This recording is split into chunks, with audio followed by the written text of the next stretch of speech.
So welcome to Monday. Let me see here. What's today? It's Monday, February 12th, and I've already been sitting at the computer for, 3 hours this morning. So I'm taking 5, and I wanted to get a chance to actually do a different video podcast today. We're gonna be talking tech, okay? So if you're not interested in talking tech and web stuff, you might just want to skip this one and wait for the next one. So, what I want to talk about today is getting found on the internet. And, we all want to get found on the internet, right? Not always true. So, there are some times that getting found on the internet is not good for you. Recently, one of my clients purchased a new property. Well, not a new property, a property that's been around for a while. It's new to them. And they are not happy with the Google business page. So the business had a Google business page that was not maintained by the business. It was actually created by guests to the park. So people were uploading photos from their visit to the park. Now, my customers just bought this park, and it doesn't have a great reputation. As a matter of fact, it's got a terrible reputation. When I look through the Google reviews on this particular property, I didn't want to stay there. Um, Normally, I am very picky and choosy about the RV park websites that we do, and if the potential customer doesn't fit with us, we don't work with them. This particular property is owned by a group that I enjoy working with, and so um, it was a new acquisition for them just a couple of months ago.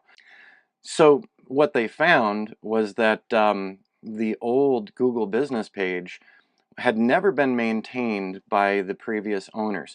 So guests were popping up images on Google Maps and the Google business page. They were popping up reviews, and there was no park manager regulating the images that were going up or responding to the bad reviews, apologizing to guests for having a bad time. So all of this history came along when my customers purchased this business.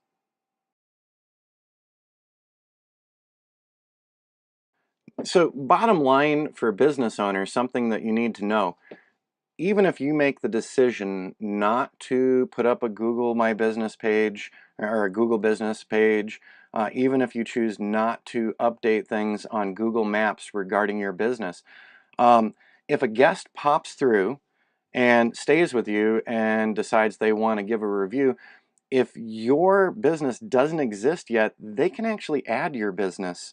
So they can add a location on Google Maps, and then they can add their review and add images.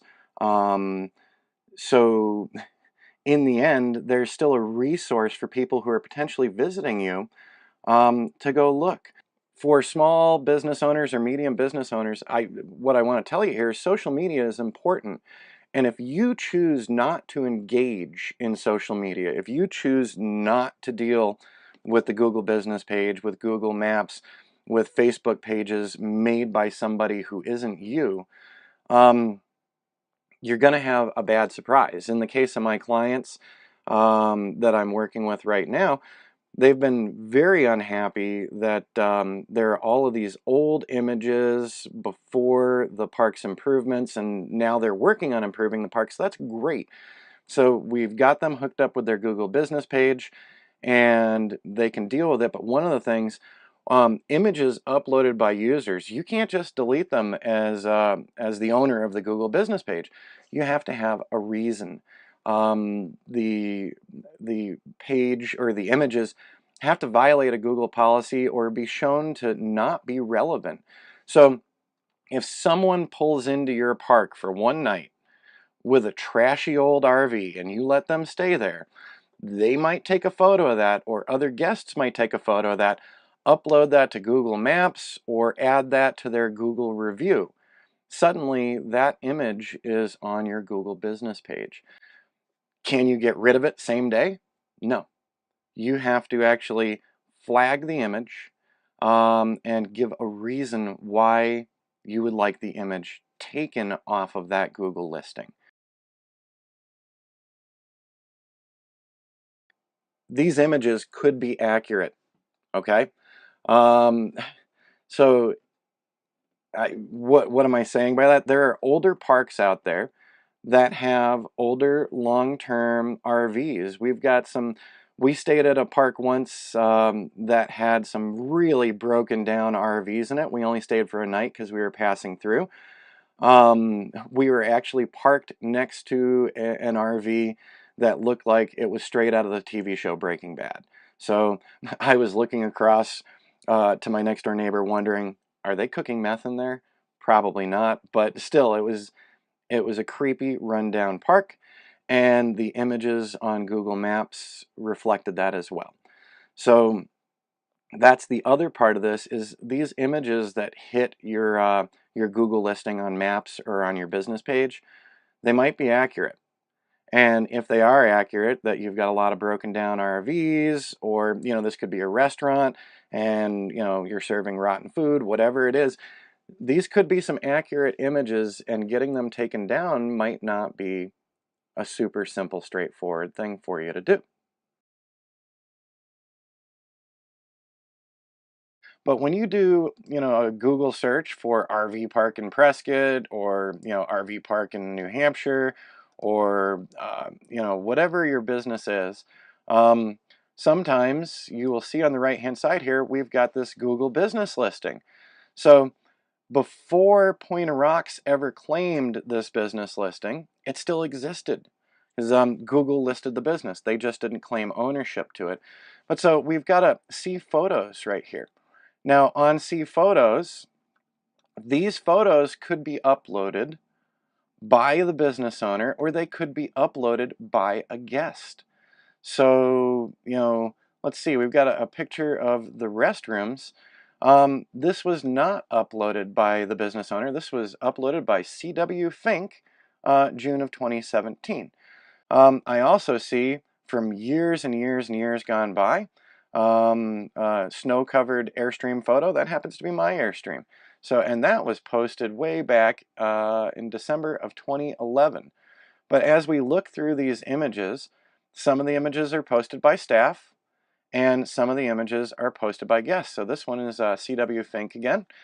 Now, let's say you had a problem with this image. Let's say this image isn't representative of my business. Let's say it's a broken down RV with tires sitting around it and mechanics tools sitting around it. Not something you want to see when you pull into an RV park, because that already tells you it's a little low rent. But so the CW Fink one, let's say I wanted to get rid of this image. I want it off my Google business listing. I have to go report a problem. So I can't just say I don't like it and I'm the business owner. I have to say I have privacy concerns with this image, or this content is not relevant. It's a photo of something that's not in my park, or it's a poor quality photo. Sexually explicit, profane, promotion of regulated goods, copyright or other legal issues, illegal activity, hate speech, harassment, or bullying. If this image doesn't fall under one of these categories, Google might not take this image down for you. So I went and checked the my client site, and over the weekend, somebody posted 2 videos from the client's location. So what you're seeing here on this black screen, this is actually video that was captured by somebody on their iPhone or their Android walking around. And so here we go. We've got just black screen going on here, and occasional white lights and stuff. And I'm not going to play this whole thing for you because there's a lot of profanity in this. Someone who is at the location or staying at the location, they don't necessarily have to be a guest. They popped up 2 videos, so we can see 2 black videos here. And the videos are both somebody walking who's clearly drunk. They're slurring heavily. And they're cursing a lot, so they're using some pretty bad language.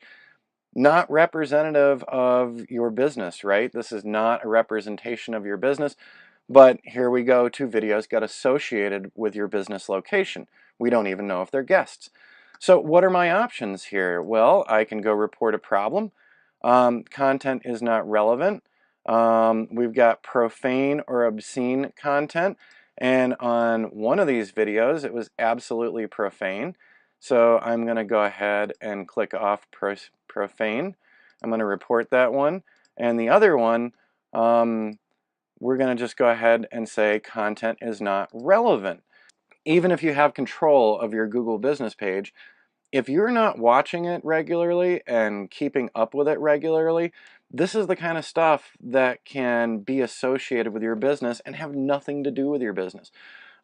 Same thing can be said for the Facebook business pages out there. So if you don't know where you stand in social media, this can directly impact your business. So just saying, I don't use social media, I don't play with Facebook, I don't do Google, absolutely fine.